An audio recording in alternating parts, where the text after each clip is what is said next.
Baik, bismillahirrahmanirrahim. Assalamualaikum warahmatullahi wabarakatuh. Perkenalkan, saya Almadina dengan NIM 105731119122 dari kelas akuntansi 22F. Di sini saya menganalisis laporan keuangan dan penyimpangan anggaran dalam perspektif akuntansi pertanggungjawaban, studi kasus manipulasi laporan keuangan dan suap pada pemeriksa BPK Sulawesi Selatan. Jadi laporan keuangan merupakan salah satu elemen penting dalam akuntansi manajemen yang digunakan untuk menilai kinerja organisasi dan pengambilan keputusan. Laporan ini harus dibuat berdasarkan standar akuntansi yang berlaku agar dapat diandalkan dan transparan. Namun dalam beberapa kasus, laporan keuangan dapat dimanipulasi untuk tujuan tertentu, termasuk menyembunyikan penyimpangan keuangan dan kepentingan pribadi. Pada tahun 2022 terjadi dugaan manipulasi laporan keuangan yang melibatkan auditor dan badan pemeriksa keuangan di Sulawesi Selatan. Kasus ini menyoroti bagaimana akuntansi pertanggungjawaban dan sistem pengawasan dapat dikompromikan oleh tindakan korupsi. Kronologi kasus pemeriksa BPK Sulawesi Selatan diduga terima suap 2,8 miliar. Awal kejadian itu bermula ketika sejumlah pihak mulai mengirimkan adanya kejanggalan dalam hasil audit keuangan yang dilakukan oleh Badan Pemeriksa Keuangan atau BPK terhadap pemerintah daerah di Sulawesi Selatan. Kejanggalan ini terdeteksi setelah laporan keuangan yang diaudit menunjukkan hasil yang tidak sesuai dengan kondisi yang sebenarnya. Dugaan kasus ini mencuat setelah adanya laporan dari beberapa pihak yang merasa adanya kejanggalan dalam hasil audit keuangan pemerintah dan daerah di Sulawesi Selatan. Setelah diketahui awal kejadiannya, lalu dilakukanlah investigasi. Tim penyelidik melakukan serangkaian pemeriksaan dan investigasi. Penyidik menemukan indikasi kuat bahwa seorang auditor BPK di Sulawesi Selatan menerima suap sebesar 2,8 miliar. Tersebut diduga diberikan oleh sejumlah pejabat daerah yang ingin memastikan bahwa laporan keuangan pemerintah daerah yang mereka dapatkan baik dari BPK meskipun kondisi keuangan yang sebenarnya untuk mencerminkan hal tersebut. Investigasi lebih lanjut itu mengungkap bahwa auditor BPK yang terlibat dalam kasus ini diduga telah menerima sejumlah uang untuk memanipulasi hasil audit. Uang suap tersebut diberikan agar auditor mengabaikan atau bahkan mengubah temuan-temuan audit yang dapat merugikan pemerintah daerah. Modus operandi yang dilakukan auditor BPK sangat mencurigakan karena tindakan tersebut tidak hanya mencerminkan pelanggaran hukum tetapi juga merusak integritas dan kredibilitas lembaga negara yang seharusnya menjaga transparansi keuangan negara. Dalam proses audit, auditor BPK diduga mengubah atau menyembunyikan temuan-temuan terkait penyimpangan anggaran dan penggunaan dana yang tidak sesuai dengan peraturan. Hal ini dilakukan agar laporan keuangan yang diaudit terlihat sehat dan sesuai dengan standar meskipun sebenarnya banyak penyimpangan yang tidak terungkap. Pengungkapan kasus. Setelah pencairan yang intensif, pihak yang berwenang akhirnya berhasil mengungkap bukti-bukti yang cukup kuat terkait adanya praktik suap dalam proses audit keuangan tersebut. Dalam upaya penegakan hukum, beberapa orang yang terlihat langsung dalam transaksi suap tersebut ditangkap, termasuk auditor BPK yang bersangkutan. Selain itu, sejumlah pejabat daerah yang juga terlibat dalam kasus ini diperiksa dan dijadikan tersangka. Penangkapan dan pengungkapan kasus ini menambah kekhawatiran masyarakat mengenai integritas lembaga audit negara dan membantu citra pemerintah daerah yang terlibat.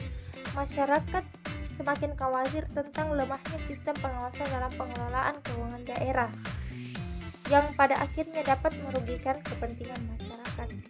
Jadi adapun dampaknya yaitu skandal suap dalam audit keuangan ini memiliki dampak yang sangat luas baik bagi lembaga BPK maupun bagi pemerintah daerah yang terlibat.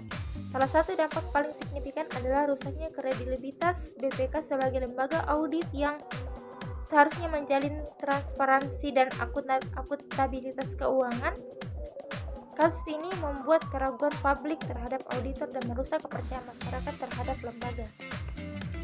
Dampak lainnya adalah terungkapnya kelemahan dalam sistem pengendalian internal yang ada di pemerintah daerah. Kasus ini menunjukkan bahwa pengawasan internal yang ada di beberapa pemerintah daerah masih sangat rentan terhadap praktik korupsi, termasuk suap untuk memanipulasi hasil audit.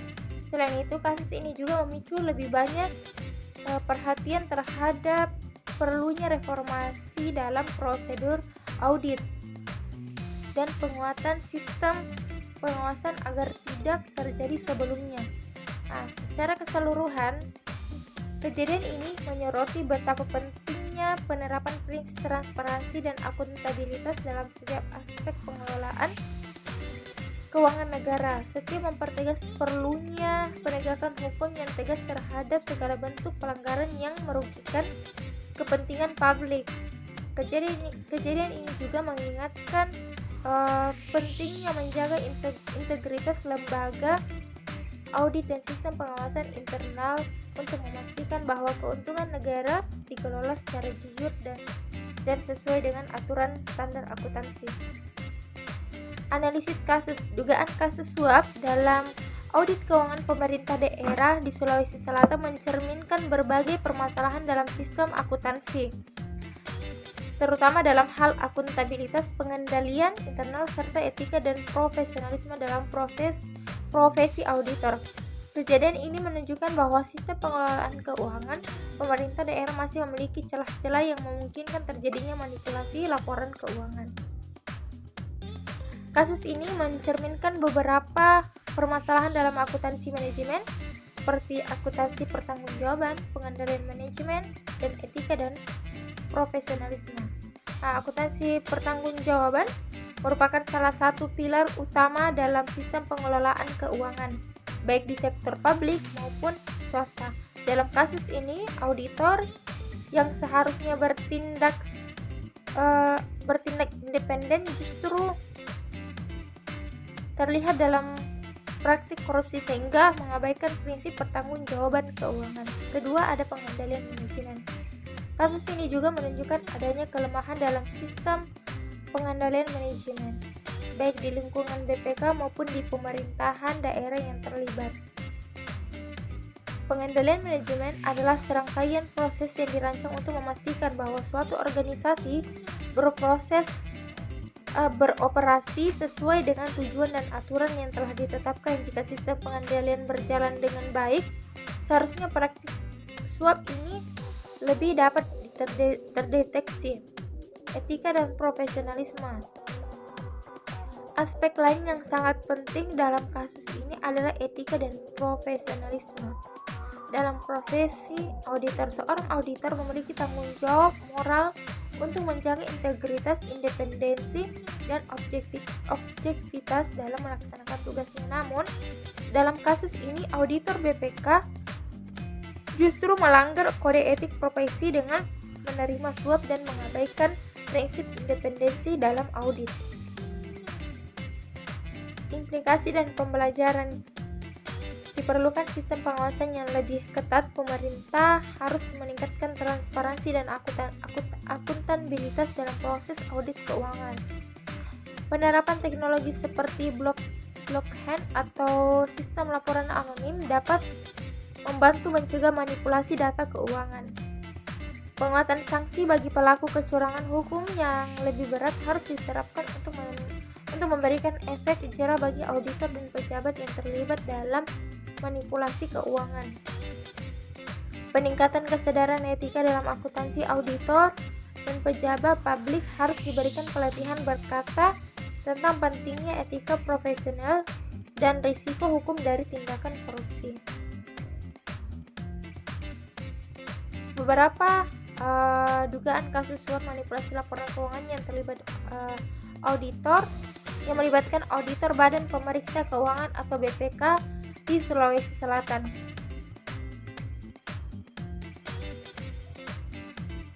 Pada sidang lanjutan kasus suap BPK Sulsel Kota ini menunjukkan bahwa terdakwa Andi Soni berjalan usai menjalani sidang secara virtual terkait dugaan suap pada laporan keuangan Dinas Pekerjaan Umum dan Tata Ruangan PUTR Sulawesi Selatan anggaran pada tahun 2020. KPK tahun 4 auditor BPK dan Sekdis PUTR Sulawesi Selatan menampilkan para tersangka termasuk Sekretaris Dinas PUTR Provinsi Sulawesi Selatan Edi Rahmat dan beberapa auditor BPK saat ditahan oleh Komisi Pemberantasan Korupsi atau KPK. Mantan pegawai BPK divonis 4 hingga 9 tahun dalam surat laporan keuangan Sulsel. Suasana sidang di mana mantan pegawai BPK divonis penjara terkait kasus suap dalam pemeriksaan laporan keuangan Sulawesi Selatan. Auditor BPK Wahid divonis 8 tahun BUI terkait kasus suap 2,9 miliar menunjukkan bahwa auditor BPK Republik Indonesia Wahid Iksan Wahyudin saat menjalani sidang dan divonis 8 tahun penjara dalam kasus suap sebesar 2,9 miliar. Kesimpulan, kasus manipulasi laporan keuangan yang melibatkan pemeriksa BPK Sulawesi Selatan menunjukkan bagaimana kelemahan sistem pengawasan dapat dimanfaatkan untuk kepentingan pribadi. Dengan meningkatkan sistem kontrol internal, memperkuat regulasi, serta menerapkan teknologi dalam audit keuangan, praktik semacam ini dapat dimanipulasi di masa depan. Mungkin itu saja penjelasan saya mengenai studi kasus manipulasi laporan keuangan dan suap pada pemeriksa BPK Sulawesi Selatan. Mungkin itu saja saya ucapkan billahi fisabilillah fastabiqul khair. Wassalamualaikum.